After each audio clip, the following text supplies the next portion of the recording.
Hello friends, এখন আমরা দেখব কিভাবে আমরা কোনো অ্যাপ্লিকেশন ছাড়া হাওয়াইতে কিভাবে আমরা স্ক্রিনশট করতে পারি একদম ইজিলি।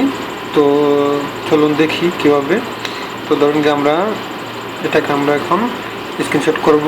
তো এই জন্য আমাদেরকে এখানে power button and volume button আছে এখানে। তো আমরা power button and volume down button একসাথে চাপে ধরে রাখবো।